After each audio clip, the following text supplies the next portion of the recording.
Hello and welcome back. This is the fourth lecture of section 2, that is review and basics. In this section we will see everything about dimensioning. First we will see what is a dimension, then we will see some methods of dimensioning, arrangements of dimensioning. Last we are going to see rules of dimensioning, which is very important. Rules of dimensioning is very important. So we'll see one by one. First thing, what is a dimension? Dimensions are used to show the size, location, orientation, form, or other geometric characteristics of a part. This means that the dimensions will show in detail the detailed aspects of a object. Like for example, if a line is there, we have to write the length of the line. The length of the line is going to be our dimension. If there is a circle, then we have to give its diameter or radius, which will become its dimension. So when a dimension is there, it becomes easy for others to interpret the drawing. They are written on the lines called dimension lines. This is a very important thing. Dimensions are written on the lines which are called dimension lines. These lines will be drawn with light pencil. In this course, I will draw dimensioning lines with 2H pencils.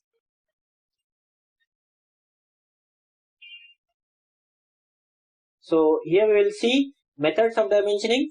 There are two ways of writing numbers on the dimensioning lines. As I have said, this is methods of dimensioning. Methods of dimensioning means writing the numbers on the dimensioning lines. The way of writing the numbers on the dimensioning lines. So here you see that there are two ways of doing this. The first one is aligned method and the second is unidirectional method. We will see one by one. So here it is aligned method and here it is unidirectional method. So the difference between them is, you see, you have to observe this 40 mm, 40 dimension above the dimension line, and you see the arrow which is pointing this leftwards. But in unidirectional method, you can observe here that this 40 is straight, vertically upwards. So uni means one, that is only in one direction, unidirectional.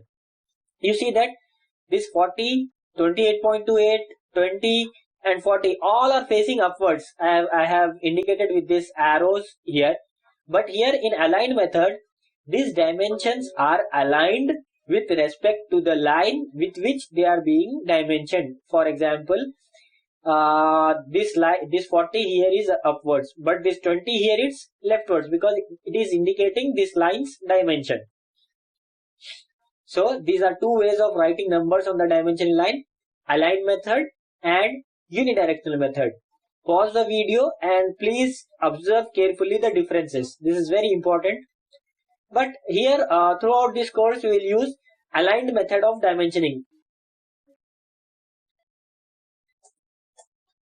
Now we will see some important ways of placing dimensioning lines, that is called the arrangement of dimensions.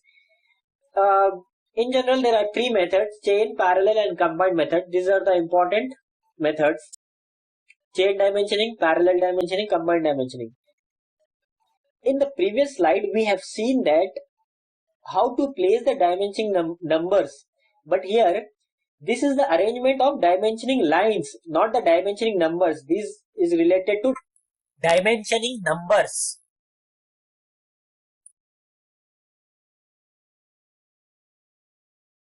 So this is chain dimensioning.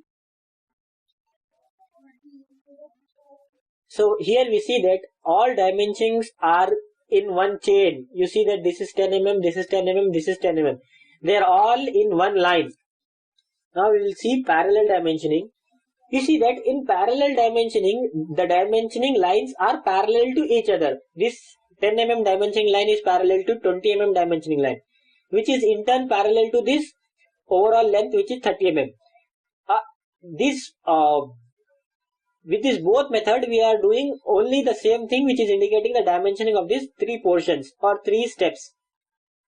But here the arrangement of dimensioning line is little bit different.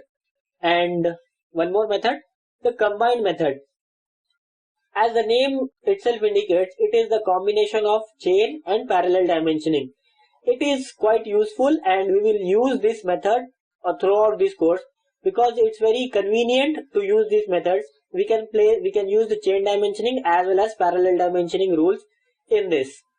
So these three figures are dimensioned here in chain dimensioning, parallel and combined. So these are the arrangements of dimensions. Now we are going to see some rules of dimensioning. This is very important and you have to observe that I am going to give a lot of theory in this page, like there will be 10 points, but you need to go through each very closely. So the first one is, every aspect of drawing should be dimensioned in a way that it can be reproduced. This means that if you are creating a drawing here, for example, you are in China and you have created a drawing and you have supplied this drawing to another country, say Australia. So the person who received this drawing in Australia should be able to redraw this figure. So your every dimensioning should be there. So every aspect of the drawing should be dimensioned. But this doesn't mean that you have to overdo the dimensioning part. The rule number 2 says that no dimension should be repeated. That means you have to avoid unnecessary dimensions. The third rule says that one dimension line should not go over another dimension line. So they should not cut each other.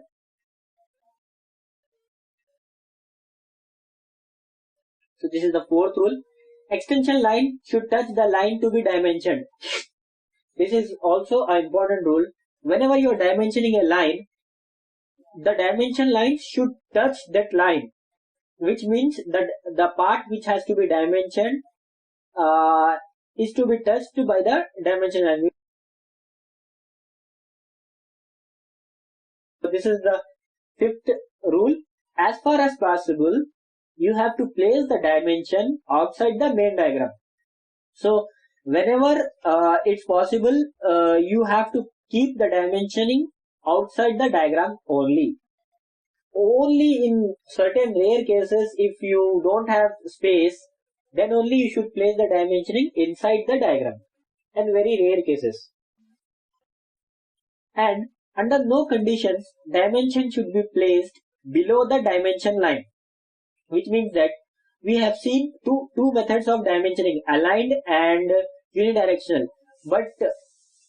But one thing to observe here, that you should not place the dimensioning number. The number of dimensions should not be below the dimensioning line.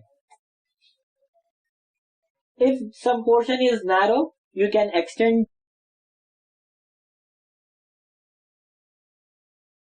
the dimensioning line beyond the extension lines and you can give the dimension. For narrow portions, dimension line can be extended beyond extension lines. Symbols should always precede the number, which means that whatever you are writing in the drawing sheet, if there are any symbols or writings, that should come before the number. And also when you are placing the dimensioning numbers in the drawing, you should not mention everywhere the units, that is millimeter, inch, feet. You should not mention everywhere.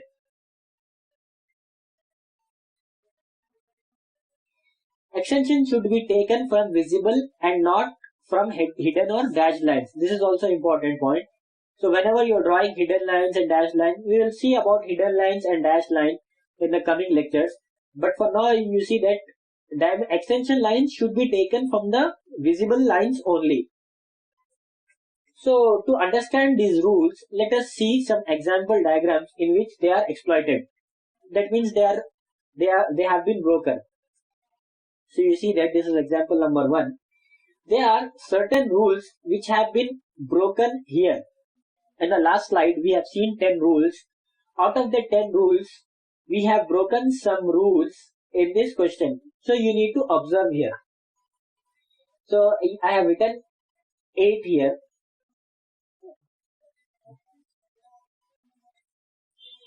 This means that the rule number 8 has been broken here.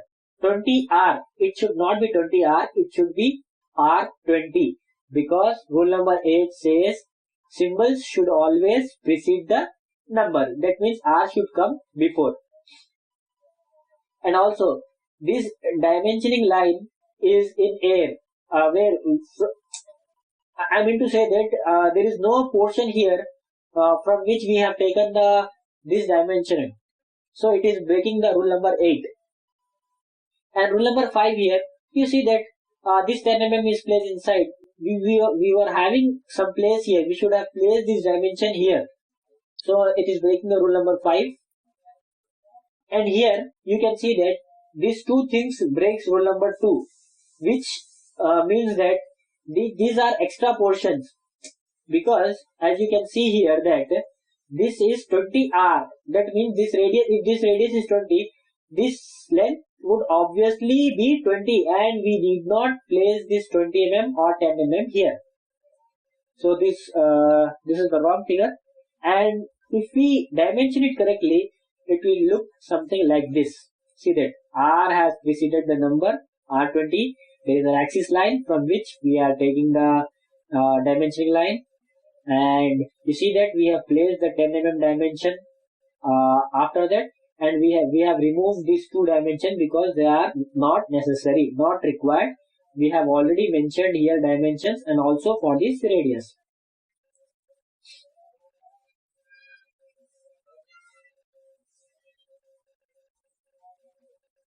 So one more example. You see that in this diagram also we have broken some rules, and this is also some wrong ways of dimensioning. We will see one by one. So the rule number 9, which says we should not keep the units with the number. This is 40 mm. This mm millimeter should not be placed here. If required, you should write on the drawing sheet anywhere in the corner all dimensions are in millimeters. So this would suffice that every number is in millimeter. See here, this 60 is below the dimensioning line. This should be above the dimensioning line. And here, very important, in the beginning or while learning the engineering drawing, most of the students make this mistake. They cut one dimensioning line with the other. You are seeing one plus sign which has been formed here. This is absolutely wrong, because they should not cut each other. And one more thing, you can observe some gap between this line, main diagram, and the extension line. So you see that this is a mistake. There is a rule which has been broken. And also once again here 20 dia is wrong, because symbol should precede the number, and it is placed inside. We can place it outside also because we have lots of space.